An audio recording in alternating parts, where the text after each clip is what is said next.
안녕하십니까. 신의 한수의 신의식입니다. 자유한국당 전당대회가 이제 막바지로 다가왔습니다.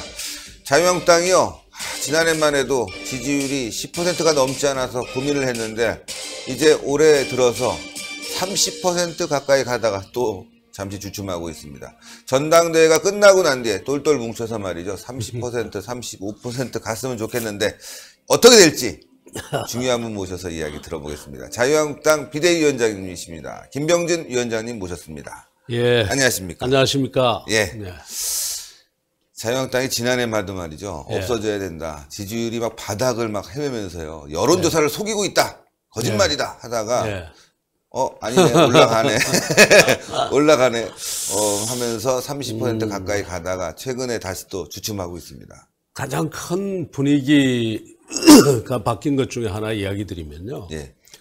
제가 비대위원장이 돼서 당에 들어가니까 네. 곳곳에서 당명을 바꿔야 된다고 했어요. 아, 예. 자유한국당 이름부터 바꾸자. 그래서 제가 이제, 아니, 내용이 바뀌어야 되지. 그렇죠. 이름이 바뀌면 뭐 하느냐. 그래서 제가 반대를 했습니다. 반대하고 이름을 가지고 그대로 가자. 그래서 나중에 정말 그 이름을 바꿀 정도로 우리가 내용이 바뀌면 그때 가서 한번 생각해보자 했는데 요즘 이름 바꾸자는 분이 거의 없습니다. 없죠. 예. 예. 그래서 이게 분위기가 그만큼 변화되고 우리도 좀 자신감을 얻는구나. 이런 생각을 좀 합니다. 예. 자유한국당에 오셨을 때 뭐 많은 분들이 또 예. 흔히 말하는 이제 태극기 우파 분들이 비판도 많이 했고, 예. 예. 그리고 몇 가지 이제 논란도 있었지만 예. 그 당명 말씀하시니까 예. 다른 건 다 좋은데 이름은 좋은데 왜 로고가 마음에 안 든다. 로고는 지금도 저는 좀 그 이야기가 되면 예. 로고를 좀 바꿀 필요가 있지 않는가라는 생각을 하고 있습니다. 예, 근데 이제, 로고는, 예. 그래서 문제 제기도 좀 하고 했는데, 많은 분들이 이제 당내에서, 그거 새 지도부 오면 새 지도부가 고민하게 두자. 좀 광범위한 여론을 수렴해서 그 비대위에서 굳이 그것까지 바꾸고 갈 이유가 있느냐. 그래서 지금 논의를 조금 하다가, 로고 바꾸는 건 논의를 조금 하다가 제가 바로 덮어버렸습니다. 네. 뭐 여담이고요. 사실 뭐 예. 로고나 당명이나 지금은 이제 얘기가 없으니까 그 당시에 워낙 말이 많아서. 예, 그렇습니다. 근데 역시 당의 지지율이 올라가니까 이미지도 동반 상승하고 있고. 일종의 하나의 이제 말하자면 일종의 나타나는 하나의 분위기로서 제가 말씀드립니다. 예. 자, 지금 자유한국당의 가장 큰 문제라고 한다면 당이 잘 안 움직인다. 예. 눈치 본다. 웰빙이다. 뭐 이런 그 비판들이 많습니다. 예. 지금도 그렇거든요. 예.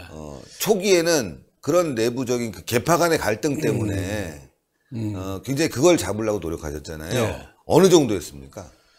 뭐 말할 수가 없죠. 예. 제가 들어가기 전에 이제 김성태 원내대표가 직무대행을 하고 있었는데 아시다시피 그 비대위원장을 누굴 모실 거냐 그 문제를 가지고도 당이 완전히 거의 쪼개질 듯이 그렇게 싸워서 결국은 제가 들어갈 때만 해도 결국 할 수 없이 비대위원장을 모셔오면서 결국은 투표를 했죠. 투표를 해서 그 투표 결과가 공개되지는 않았지만 이제 중간에 이제 보다가 이제 좀 압도적인 분위기가 있으니까 그냥 덮어버리고 발표는 안 하고 이제 덮어버리고 말았는데 그 정도로 그 투표를 하지 않고서는 도저히 결론을 낼 수 없는 이런 정도까지 서로 갈등이 있었다고 봐야 되죠. 그런 갈등들을 봉합하는 과정에서 상당히 이제 뭐 이념적인 부분도 공격을 받고 또 뭐 또 여러 가지 이제 자리를 배치하는 과정에서도 또 비박신박계 비판을 받았습니다. 인사도 들어가자마자 바로 딱 걸렸죠.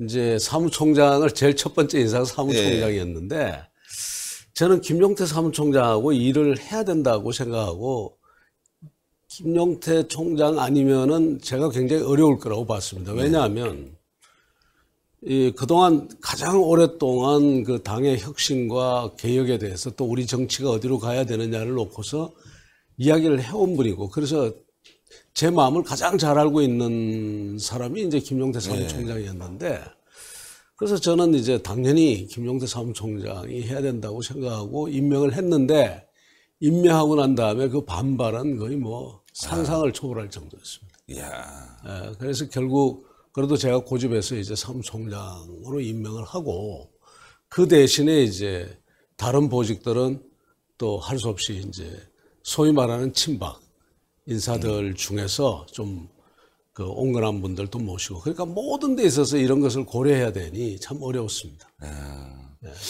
이제 조직 강화 특위 또 이제 만들어지면서 또 논란이 심해져 갖고 그 당시에도 이게 조직 강화 특위 위원장에 대한 말도 많고 말이죠. 그래서 이제 조직 강화 특위 위원장이 원래 또 사무총장이 하게 돼 있지 않습니까? 네네. 사무총장이 하게 돼 있는데 제가 할 수 없이 사무총장의 그 권한을 어떻게 보면 말하자면 양보를 받은 거죠. 사무총장이 위원장이긴 하지만 위원장으로서 역할은 하지 말아달라. 본인 스스로 또 안 하겠다고 했고 오히려 외부위원들이 와서 외부위원들 주도로 그렇게 하도록 하자 해서 동의를 받고 또 그걸 가지고 당내에 설득하고 하여간 그 개파라고 하는 것이 그렇게 불편합니다. 당내 동의받는 과정도 사실 외부에서 와서 이제 비대위원장을 맡으시니까 당내 동의가 굉장히 어렵고 이 개파 논쟁이 이제 심화되어 있으면요 굉장히 어려운 게 실제로 당이 이제 그 정책적인 측면이나 그렇지 않으면은 여러 가지 메시지를 뭐 낸다든가 이런 데 있어서 실질적으로 일을 해야 될 분들이 굉장히 많거든요. 또 그런 이제 인력이 필요한데 이 싸움이 치열하게 되면 싸움 잘하는 사람들이 앞으로 자꾸 나오게 됩니다. 그리고 실제 이제 정말 당의 그 합리적인 어떤 정책을 다듬거나 이런 걸 해야 될 사람들이 자꾸 뒤로 가고요. 이제 제가 가서 처음 하려고 한 일들이 될 수 있으면 일할 수 있는 분들을 앞으로 끄집어내고 싸움을 많이 했던 분들은 뒤로 좀 보내고 하는 이런 이제 역할 배분부터 이제 바꿔야 되는 그런 일을 하면서 차차차차 이제 좀 잡아나간 거죠. 정말 그런 과정에서 비판이 굉장히 많았던 부분 중에 또 하나가 이제 비대위원장께서 이제 조직 강화 특위 하고 난 뒤에 인적 쇄신하겠다 했는데 사실 또 보면 인적 쇄신이 어떻게 돼 갔느냐 뭐 몇몇 분들은 이제 제일 처음에는 아마 틀림없이 그 서로 친박을 주로 쳐내려고 그러는 거 아니냐 이제 그런 의심을 많이 받았습니다. 그게 아니라고 수없이 이야기를 해도 이제 계속 그런 의심이 왔는데 가장 그 조안점은 역시 뭔가 하면 우리를 서로 싸우게 하고 우리를 서로 지치게 하고 있는 그런 개파 논쟁이라든가 또 아니면 과거에 있었던 문제를 중심으로 해서 좀 정리를 하자. 그러니까 한 번은 우리 당에 있어서 이런 부분을 한번 단락을 한번 짚고 가야 된다. 그래서 친박 소위 말하는 그 말썽이 됐던 친박 공천에 깊이 관여되거나 아니면 그 이미지가 있는 분들 뭐 때로 좀 억울한 분도 있지만 그 부분을 우리가 정리를 좀 하고 그다음에 탈당을 주도하거나 뭐 탈당과 깊이 관련돼 있던 분들을 또 정리를 좀 하고 그다음에 탄핵과 관련해서 이미지가 굉장히 강한 분들도 할 수 없이 좀 정리를 하고 그래서 친박 공천 그다음에 탈당 또 이제 이런 탄핵 이런 부분에 있어서 인적으로 우리가 한번 정리를 하고 가자. 이제 그분들을 우리가 골라내니까 21명 정도가 나온 거죠. 그래서 많다 적다 말이 많아서 저는 저도 숫자를 가지고 고민을 많이 했습니다. 사실 그 조강 특위에다가 뭐 누구를 어떻게 하라는 이야기는 안 했지만 그래도 이제 너무 많으면 실제 원내 투쟁을 하거나 당을 끌고 가기가 굉장히 힘들어진다. 그 잘린 사람이 그렇게 쉽게 잘 협조를 하겠냐. 또 그만큼 억울하다고 생각하는 사람도 많아질 텐데 좀 그 점을 좀 고려하고 또 너무 작으면 이게 국민들 보기에 이게 뭐 한둥만둥 이게 뭐냐 이제 그래서 그 숫자를 가지고 이제 사실은 조강특위는 좀 더 많이 했으면 했습니다. 근데 이제 제가 좀 부탁을 드렸습니다. 사실은 그 숫자를 좀 줄였으면 좋겠다. 해서 21 오히려 이제 이렇게 된 겁니다. 그런 입장이 참 곤란하겠어요. 비대위원장 딱 됐으면 다 날려 팍팍팍팍 이제 역사의 이름을 딱 남기시고 딱 요거 좀 먹더라도 딱 나가지다. 나 이만큼 했어야 되는데. 예, 그러면 좋은데 결국 그래도 또 당이 이제 어쨌든 지속되어야 되고 또 대여 투쟁도 해야 되고 의원들 협조도 얻어야 되고 사실 그 후유증이 사실 굉장히 작았다라고 생각됩니다만은 그렇게 뭐 없었던 거 아닙니다. 어제도 제가 어떤 분이 저한테 와서 아주 항의를 저한테 항의보다는 아주 여러 사람 앉은 자리에서 나는 억울하게 잘렸다. 그 좀 항의성 그 멘트를 어제까지 하시는 분이 있습니다. 일단 당의 정체성 이런 부분에 대해서 많이 궁금해하는 부분들이 있어요. 그러니까 이제 위원장님의 정체성과 자유한국당의 정체성 이게 좀 충돌되는 부분이 있지 않냐 이렇게 우려하시는 부분들이 있거든요. 그래서 이제 많은 분들이 우려하는데 사실은 제 입장에서 보면 그게 큰 문제 아니었습니다. 사실은 뭐 거의 일치하는 점이 더 많고요. 또 저도 조금 양보하고 당도 좀 바뀌어야죠. 그렇게 해서 우리 국민 다수가 말하자면 미래적인 의미에서 서로 합의 볼 수 있는 걸 합의 보면서 가는 것이 중요하다. 그런 생각을 했고 비교적 잘 정리가 됐다고 저는 봅니다. 그런데 국민들이 지금 잘 모르고 계셔요. 그 부분을 좀 말씀해 주세요. 이 당이 지금 뭘 어떻게 정리했는지를 사실 잘 모르고 있고 그 부분이 굉장히 답답해요. 왜냐하면 이 정치부 기자들이 와가지고 이제 취재를 주로 하는데 뭐 취재하느라고 고생을 많이 하시는데 대부분 보면 당내에서 싸움이 난 것, 서로 말을 어떻게 하고 서로 언쟁이 어떻게 되고 하는 이런 거를 주로 취재해서 보도를 많이 하고 그다음에 실제 당의 내용이 철학이나 내용이 바뀐 거는 잘 이야기를 안 하거든요. 근데 이제 우리가 뭐 쉽게 이야기하자면 저 이렇습니다. 오늘도 안 그래도 글을 좀 정리하다가 나왔는데 굉장히 아픈 이제 그 진통을 겪었지 않습니까? 긴 어려움을 겪고 난 다음에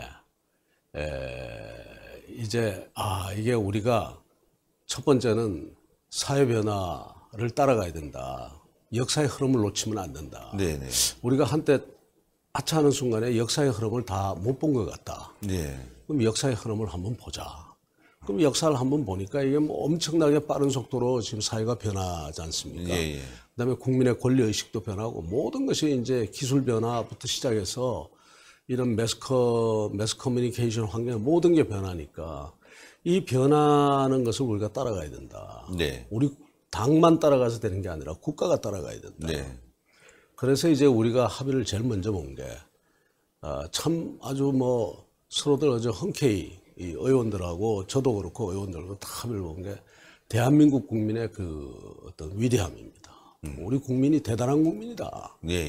우리 국민이 정말 대단한 국민 아니냐. 성공을 향해서 달려가는 열정도 어느 국민보다도 강하고 게다가 이제 까다로워가지고 웬만큼에서 만족을 안 하니까 어떻게 보면 그게 굉장히 시끄러운 것 같지만 사실은 까다롭다는 게 혁신의 기반 아닙니까? 그래서 휴대폰도 잘 만들고 화장품도 잘 만들고 그래서 그 아주 특이한 그 까다로움으로 혁신을 이루는데 아주 1등 국민이고 그러면서도 공공선 또 공동체에 대한 관념도 강하다. 강하죠. 뭐 우리가 외체감다고 집에 있는 애 돌반지까지 가져 나오는 정도니까요. 이 정도 되는 국민 아니냐 만드냐 우리 의원들이 다 앉아서 이야기가 맞다. 그럼 이 참 대단한 국민을 어떻게 해야 되겠냐. 이 국민을 뛰게 해야 된다. 이 국민을 붙들어 매면 안 되고 이 국민이 정말 스스로들 혁신을 해 나갈 수 있도록 좀 뛰게 하자. 뛰게 하는 거 들여다보니까 우리 헌법에 그렇게 돼 있지 않습니까? 자유민주주의, 자유시장경제. 그러니까 이 우리 국민한테야말로 자유민주주의와 자유시장경제가 정말 어울린다.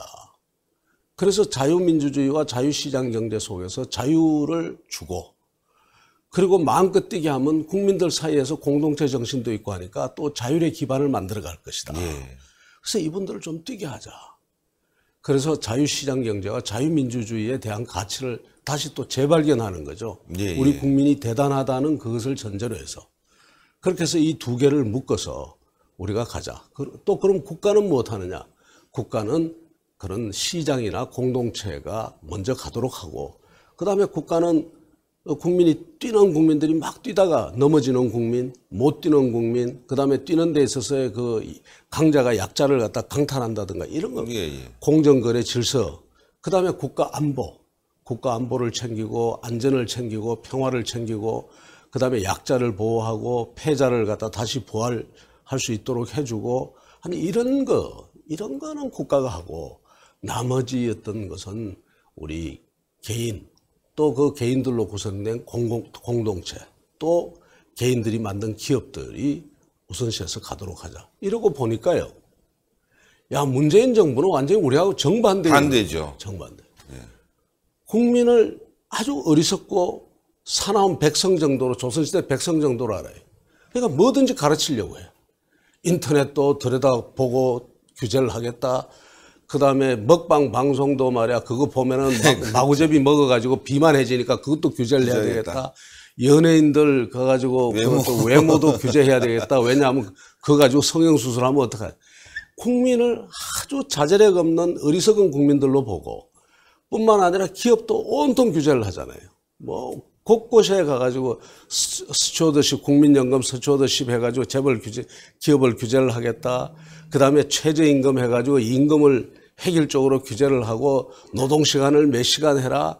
그 다음에 작업자, 모든 것을 말하자면 국민들을 자율체제에 놔두지 않고 모든 들 가르치려고 하고 규제하려고 하고, 국민을 굉장히 어리석고 사나운 백성 정도로 알고 있는 거예요. 이러니까 우리 당하고 저 민주당이나 문재인 정권이 가는 거는 이건 완전히 180도가 다른 길이구나. 이제 이렇게 하고, 그리고 들여다보니까 국가가 있어야 될 때는 국가가 없고, 국가가 없어도 될 때는 국가가 있는 게 지금 먹방 방송, 연예인 이거 규제하고 연예인 외모 규제, 이게 국가가 없어도 되는데 아닙니까? 그렇죠. 그 다음에 이제 정말 무슨 임금을 규제하고 노동시간을 규제하고 하는 것도 국가가 아주 약하게 있거나 아니면 없어도 되는 이런 양상인데, 거기는 국가가 다 개입해요. 그 다음에 진짜 국가가 있어야 될 때 있잖아요. 지금 예를 들어서 지금 이런 거 아닙니까? 외교안보 같은데 지금 보면 미북 정상회담이 열리면 그렇죠. 얼마나 중요한 문제입니까? 이거 가지고 죽기 살기로 말하자면 그 미북 정상회담에서 북한 핵을 이걸 뭐 동결시키는 차원에서 그냥 내버려 두면 안 된다라든가, 또 그렇지 않으면은 무슨 ICBM 정도만 건드려고 북핵을 놔두면 안 된다. 이런 입장을 단호히 전달하고 이래야 되는데 아무것도 안 하고 있어요. 뿐만 아니라 방위비 협상이라고 우리한테 턱 던져놨는데, 미국을 설득해서 방위비를 줄이거나 국민을 설득해가지고 방위비를 우리가 내게 하자든가, 그렇죠. 뭐 일을 해야 되는데, 이게 국가가 있어야 될 때인데, 국가가 있어야 될 때는 국가가 없어요, 지금. 진짜 국가가 없어도 되는 데는 온갖 데 다 간섭하고, 심지어 뭐까지 하는가 하면 신우이를 갖다가 아가씨라고 부르지 말고 무슨 씨라고 불러라. 그런 것까지 생겼습니까? 신우이 여가부에서 지금 그러는 거 여가부에서요. 처남은 처남님이라고 부르는 거. 그러니까 교육감도 따라가지고 선생님은 쌤이라고 불러라. 뭐 교장은 무슨, 이거 국가가 할 일 아니잖아요. 그렇죠. 왜 이런 데 가가지고 국가 에너지를 국가가 도대체 그런 거 국민한테 가르치겠다고 하는, 이 국가가 없어도 될 때는 국가가 있고, 국가가 진짜 있어야 될 때 이런 안보 문제나 안전 문제에도 보면요, 국가가 없습니다. 세월호 사태에 의해서, 그 다음에 촛불에 의해서 탄생한 정권이라고 자기들 스스로 그렇게 이야기를 하지 않습니까? 그러면서 세월호 사건을 보면서 그 이전과 이후의 역사는 달라져야 된다고 온통 다 떠들었지 않습니까? 그렇죠. 그런데 지금 안전과 관련해서 뭘 했죠? 계속 사고 터집니다. 계속 사고 터질 뿐만 아니라 무너지고 난리 납니다. 세월호를 가지고 제가 그렇게 이야기합니다. 세월호라는 문제를 가지고 상대를 찌르는 무기로만 썼지, 실제 우리 국가의 안전 문제를 해결하기 위해서는 한 게 없어요. 뭘 했습니까? 예산을 그렇게 늘려가, 지금도 가면 연안여객선들, 노후화된 연안여객선들이 여전히 다니고 있고요. 아직도 곳곳에서 안전사고가 계속 터지고 있지 않습니까? 이게 뭘 했느냐 말이에요. 립서비스 하거나 아니면 안전 문제를 가지고 상대방 찌르는 무기로만 썼지 이걸 안 했거든요. 그러니까 이런 데는 국가가 없는 거예요. 그러니까 우리하고 정반대구나. 그래서 이걸 가지고 우리 국민들에게 다우지게 이야기하자. 문재인 정부가 얼마나 역사를 갖다 거슬러 가고 있는지, 역행하고 있는지를 이야기하고, 미래의 역사는 역시 말하자면 자유와 자율의 역사고 다양성의 역사고, 네. 그래서 시장과 국가가 정말 적절히 있어야 될 때 국가가 있고 없어야 될 때는 없는 그런 역사가 돼야 되는 거예요. 그래서 자유한국당은 이제 그런 쪽으로 지금 우리가 내부의 그 철학을 바꾼 겁니다, 사실은. 예, 예. 또 바꾸고 있고요, 지금도. 하루아침에 바뀌겠습니까, 사람의 마음이? 이제 바꿀 거 바꾸고, 우리도 과도하게 시장에 개입하고, 과도하고 공동체에 개입한 게 있으면 그건 좀 줄이고, 이제. 그 다음에 우리가 국가가 해야 될 부분, 못한 부분이 있으면 그건 오히려 더 정리를 하고. 이렇게 해서 이 말하자면 역사에 역행하는 정부와 뭐가 다른지를 확실히 보여주자. 예, 예. 지금 이렇게 가고 있는 겁니다. 그런 이제 정책들. 예. 사실 아까 말씀하신 대로 기자들이 쓰지 않다 보니까 제대로 알려지지 않고 당내 싸움만 알려지고 있거든요. 그렇다면 자유한국당이 그걸 알리는 역할, 노력 있어야 되고 또 이런 좋은 부분들은 교육 과정을 통해서 당원들 교육 과정을 통해서 알려야 되는데 이런 부분들은 어떻게 진행되고 있는지 이제 궁금합니다.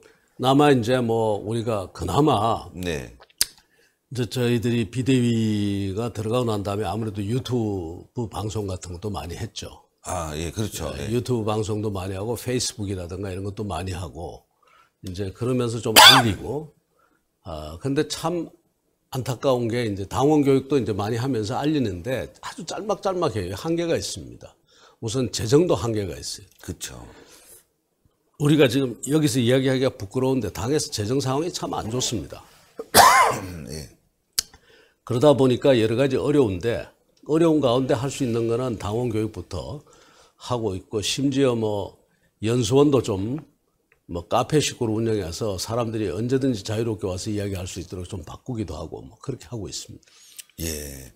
그 봤습니다. 유튜브 방송 예. 가서 직접 카페로 만들었더라고요. 예. 잘 만들었어요. 예. 그래서 활용이 좀 잘 됐으면 좋겠는데 단점이 좀 외진돼 있습니다. 당사가. 그런데 이제 그 당사도 그럴 수밖에 없는 게 우리 사무총장이 고생을 많이 하셨는데 가니까 돈이 상당히 뭐 1년이 아니라 한 달에 뭐 수억씩 적자가 나니까요. 이대로 가다가는 이제 파산하겠다, 당이. 그래서 이제 비대위원장실에서 쓰는 비용도 다 줄이고 사무총장실에서 쓰는 것도 줄이고 다 네, 줄였습니다. 다 줄였군요. 줄이고 제일 안타까웠던 게 여의도 연구원은 오히려 지원을 더해서 여의도 연구원 같은 건 더 키워야 되는데 키워야죠. 네. 여의도 연구원에 대한 지원까지도 줄일 수밖에 없는 그런 상황이 됐어요. 그래서 너무 어려워서 우리는 이렇게 해왔다 치더라도 다음 지도부라도 돈을 좀 넉넉하게 조금은 더 여유가 있는 게 아니라 이 마이너스는 안 가도록 이렇게 좀 해야 되겠다 싶어서 당비를 조금 올리려고 했는데 반대가 심해서 결국 못했습니다. 당원들이 열심히 하면 자발적으로 당비를 올릴 거라고 생각합니다. 그래서 이제 당이 조금 더 열심히 하는 모습 보이고 또 지지도도 좀 올라가고 뭐 그러면 이제 당비가 떨어진 것, 당비가 아니라 재정이 어려운 것 중에 이제 가장 큰 것 중에 하나가 지난번 선거에 참패를 했지 않습니까? 그렇죠. 그러다 보니까 지방의원, 단체장 뭐 이런 분들이 숫자가 확 줄어들었어요. 네. 그러니까 그분들이 내는 직책 당비 자체가 엄청나게 줄어든 거죠. 줄었죠. 네. 이제 그런 것들이 다 영향을 주는데 결국 당이 잘하는 수밖에 없다. 네. 잘하면 또 당비 뭐 스스로 올리자고 나올 그렇죠. 당원들께서 이야기하실 수도 있겠죠. 네. 좀 전에 말씀하신 이 정책 부분이라든가 이념 부분 굉장히 좀 중요한데 그것들이 자유한국당 이제 정책에 입법 활동에 반영이 될 수 있게 해야 되지 않겠습니까? 지금 이 문재인 정부의 지금 뭐 임금 주도 성장, 소득 주도 성장 이런 부분에 대한 이제 적극적인 대응도 해 나가야 되고 또 대한민국 정체성을 흔드는 여러 가지 입법들이 나오고 있으니까요. 그래서 이제 앞서 말씀드린 그런 철학에 입각해서 우리는 이제 그야말로 국민들이 뛸 수 있는 하나의 기반을 조성해 주는 것 이런 걸 국가가 하지. 그렇게 말하자면 정부가 일일이 가가지고 말하자면 최저임금을 얼마 해라 해가지고 담요 덮듯이 전국을 확 덮는 이런 거는 안 되겠다라고 해서 반대를 하면서 그 대안으로서 우리 나름의 산업 정책들을 내놓고 있는 겁니다. 네. 그러니까 이제 그래서 그걸 전부 뭉쳐서 경제 정책 내지는 이제 일종의 경제 정책의 방향으로 내놓은 게 아이노믹스. 아이노믹스. 예, 네. 아이노믹스입니다. 그래서 하나 참 다행스러운 거는 그렇게 이제 그런 작업을 하다 보니까 저는 지지율 올라가는데 이것도 상당한 조금은 영향을 미쳤다고 보는 게 정부 여당이 우리를 보고 이때까지 정부 여당이 야당들을 보면 내리 공격하는 게 뭔가 하면 대안 없이 비판한다. 대안 없이 비판한다. 또 비판을 위한 비판을 한다. 이런 거였는데 지난 몇 달 동안은 정부 여당이 우리 보고 대안 없이 비판한다거나 비판을 위한 비판한다는 소리를 한마디도 못했습니다. 예. 그 이야기가 나오는 순간에 저희들이 뭐라고 이야기를 하는가 하면 좋아 그러면 토론하자. 근데 실제로 제가 토론을 몇 번을 제의했습니다. 예. 당신들 경제정책의 방향과 우리가 만든 아이노믹스를 놓고서 어느 쪽이 옳은지를 국민들 앞에서 토론하자. 대통령하고 해도 좋고 당대표하고 해도 좋고 전문가들끼리 붙여도 좋다. 예. 했는데 이제 부정적인 답이 돌아왔죠. 격이 안 맞아서 못하겠다. 제일 야당인데 어떻게 격이 안 맞는다. 그래서 제가 그랬습니다. 격이 맞으면 내가 그저 한 칸 밑에 앉을 테니까 그래라도 하자. 예. 그래라도 하자. 네. 근데 결국 답을 못 들었습니다. 그러고 나니까 우리가 대안 없다는 비판을 지금 할 수가 없는 겁니다. 네. 이게 남북 문제에 있어서 그렇고 그래서 이제 정책 패키지들이 쭉 나와 있고 그것을 가지고 이제 특히 규제 완화 입법 같은 것은 국가의 역할을 줄이기 위한 네. 규제 완화 입법 같은 것은 저희들이 패키지로 해가지고 국회에 상정해 놓고 있고 그렇습니다. 네. 하나하나 이렇게 꼼꼼히 챙겨왔다는 게 이제 시청자 여러분들 이해하기가 쉬울 것 같아요. 근데 맨날 나가서 피켓 들고 죽여라, 싸워라, 뭐 무너뜨리자. 근데 무너뜨릴 건 없고 피켓만 들었는데 이렇게 정책이 중요한 것 같습니다. 어제 싸우는 것도요. 어제 제가 다른 분한테 그런 이야기를 한번 드렸는데 다른 언론에 싸움도 이제는 좀 다른 방법으로 싸워야 된다. 네. 피켓 들고 길에 나가서 눕고 하는 그럴 필요가 있을 때가 있죠. 있습니다. 네, 있죠. 틀림없이. 네. 그러나 평상시에 싸움은 어디서 하는가 하면 국회에서 해야 되고 그다음에 국회에서 할 때는 충분한 자료를 모아서 그 자료에서 논리적으로 하나하나 따져서 상대로 하여금 그 잘못을 인정할 수밖에 없도록 만드는 거. 이런 것이 굉장히 중요하거든요. 그래서 지금 하나 예를 들면 지난번 서울교통공사 비리 같은 거 이런 게 진짜 싸움이라고 봅니다. 이런 고용세습. 고용세습 문제 아닙니까?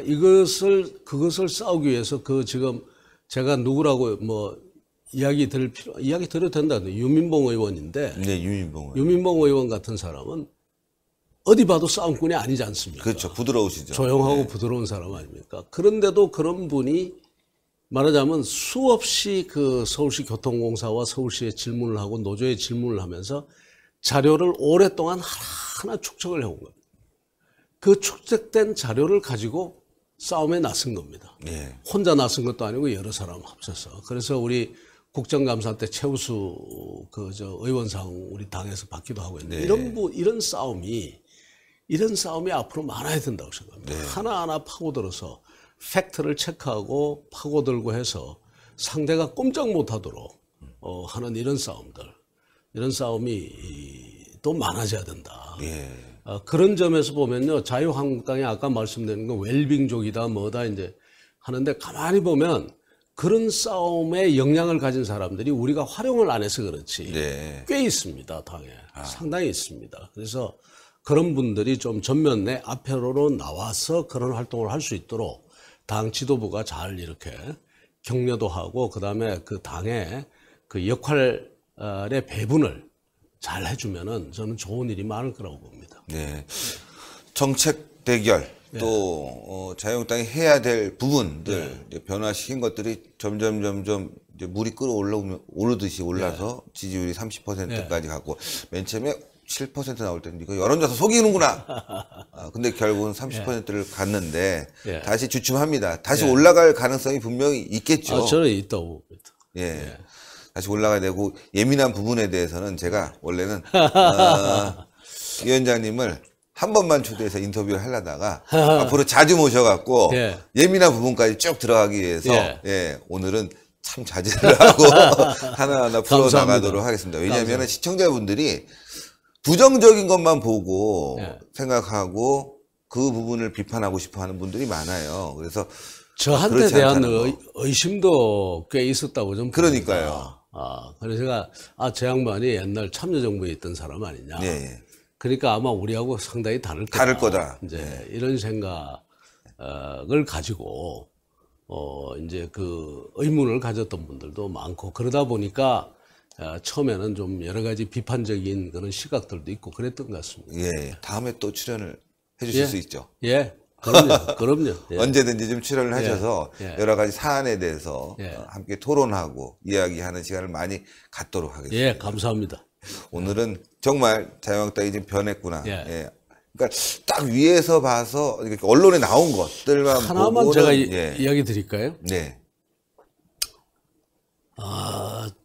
이번 전당대회 때 여러 가지 좀 일이 있었지 않습니까? 네. 제일 처음에 첫 번째, 두 번째 연설회 때 네.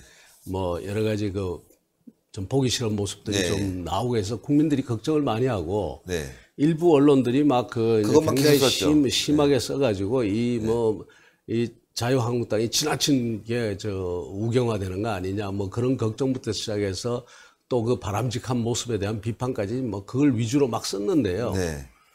저는 자신이 있었습니다. 네. 어떤 자신이 있었는가 하면은 이제 우리 당이요 그 정도의 소용돌이나 그 정도의 소요는 충분히 말하자면 우리 스스로 그 통제할 수 있고 우리 스스로 소화할 수 있는 그런 자제력과 그다음에 자정 능력이 이미 생겨 있습니다. 예, 예, 예. 그렇기 때문에 이거 한두 번 가다가 결국은 누가 나서더라도 이것은 다시 없어진다. 없어지거나 우리가 다 소화한다. 예, 예. 이제 우리 당이 그렇게 뭐 누가 몇 사람이 일어나서 큰 소리 친다고 해가지고 이 당이 휘청거리고 절대 그러지 않는다. 그래서 제가 그 이야기를 그저께 이제 그 부산, 경남, 울산, 제주 그 할 때 예. 제가 그것을 작동연설회장에서 이야기를 한 겁니다. 예. 그래서 절대 그렇지 않다. 절대 그렇지 않다. 우리 당이 이제는 그렇게 말하자면 누가 한쪽이 뭐라고 한다고 해서 깨지고 뭐 그다음에 거기서 싸움 나고 그러지 않다. 네. 두고 봐라 했는데 결국 그렇게 됐어요. 이제 세 번째, 네 번째는 지금 조금 뭐 또 아직도 있긴 합니다만 뭐 워낙 또 예. 그 기분 막 예, 그렇죠. 열광적이신 분들이 합니다만 계시니까. 충분히 우리가 지금 소화해낼 정도의 그런 상태로 가지 않았습니까? 그래서 우리를 지지해 주시는 분들 걱정 너무 크게 안 하셔도 된다. 그리고 국민들께서도 우리 자유한국당이 그 정도의 자정 능력이 있으니까 그것을 믿고 조금만 여유를 가지고 기다려 주시면 웬만한 문제가 일어나도 이제는 우리 다 소화하고 간다. 이렇게 말씀드리고 싶습니다. 예, 그렇게 돼야 되고 또 서로 이해하고 화해하고 단합해서 가면 분명히 승리를 할 수 있습니다. 그렇지 않고 자꾸 싸우면은 국민들이 봤을 때 아우 자꾸 저 당은 안 돼 이런 분위기로 가지 않겠습니까?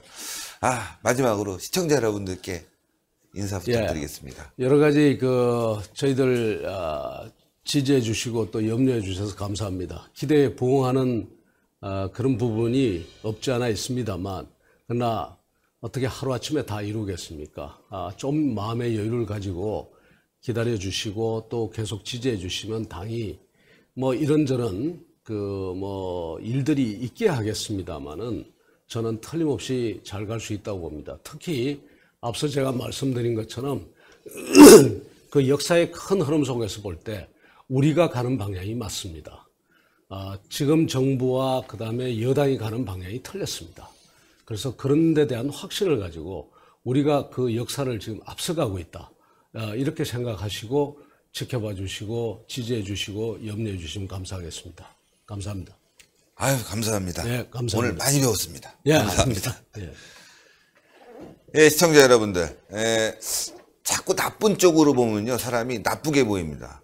좋은 쪽으로 보려고 하면 또 굉장히 좋아 보이죠. 합리적으로 보자는 거죠. 그래서 신의 한 수는 오늘 이렇게 좀 합리적으로 당을 어떻게 운영했는지, 또 언론에 비친 모습 이외의 모습은 무엇이 있었는지를 비대위원장님 모셔서 이야기를 들어봤습니다. 그런데요, 부드럽게 한 거는 다음에 또 모시려고 그래요. 그래야지만이죠. 오늘 막 여러분들이 원하는 거 질문하면 다음에 아이 안 나와 이러면 또 저희 손해잖아요. 다음에는 세게 여러분들이 궁금한 거 팍팍팍 질문하고자 하니까요. 오늘은 김병준 비대위원장님의 속심이 어떤지 또 앞으로 방향이 어떤지를 들어봤습니다. 어떠셨습니까? 좀 이해될 부분 분명히 있었죠. 하나하나 우리 이해해 나가면서 서로 뭉치면 좋겠습니다. 자, 동그랗게 올라가는 구독 버튼 꼭 눌러주시고요. 추천 버튼 팍! 댓글로 여러분들의 의견 부탁드리겠습니다. 대단히 감사합니다. 예, 감사합니다. 감사합니다. 예, 수고하셨습니다. 감사합니다. 네.